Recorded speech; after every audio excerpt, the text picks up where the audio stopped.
Assalamualaikum warahmatullahi wabarakatuh.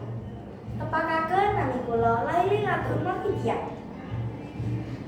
Sekolah ing SMP Negeri Sekawandoso Kali Surabaya. Sugeng enjing Bapak Ibu guru ingkang kula hormati, saha kanca-kanca ingkang kula tresnani. Semoga kita ngaturaken puji syukur dumateng Gusti Allah Subhanahu wa taala. Amargi kanthi rahmat lan karyanipun kita saged pakempat sesarengan kanthi sehat para rawuh ingkang kula hormati. Ing kesempatan menika kula badhe ngaturaken pitato kanthi tema dampak positif lan negatif penganggoane HP.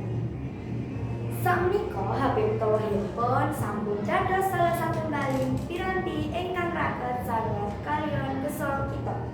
Meh saben dinten kita gunakaken HP wiwit damel sinau, komunikasi, mandhesi informasi, lan ngatos hiburan.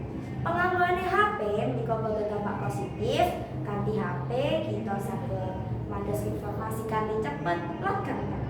HP ugi saged bantu kita sinau kados madosi materi pelajaran, nonton video pembelajaran, utawi komunikasi kalian guru lan kanca nalika sinau.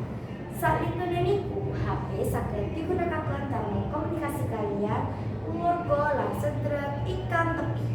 Nanging penganggoane HP ugi saged betah dampak positif. Gunakaken HP kanthi wektu ing dangu saged dadosaken kita males sinau, kurang turu, lan kurang suarung kaliyan tembok-tembok.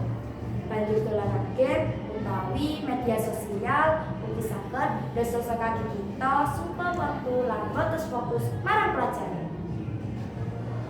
Mula sakinika kita kudu saged gunakaken HP kanthi wicaksana lan tanggung jawab.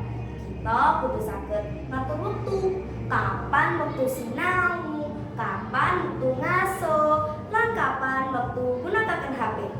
Ampun nganti HP ingkang ngatur urip kita, nanging kita ingkang kudu ngatur penganggoane HP. Kanca-kanca ingkang kula tresnani, teknologi menika saged dados kanca ingkang migunani menawi kita saged gunakaken kanthi becik. Nanging teknologi ugi saged dados masalah menawi digunakaken kanthi berlebihan. Mula semoga pada gunakaken HP damel perkawis ingkang migunani kayata sinau, mandhasi informasi, komunikasi, ngembangaken kreatif, Semoga-moga ngrembakake kreativitas, gunakaken HP kanthi bijaksana, ampun ngatos HP ngrampas wektu lan masa depan.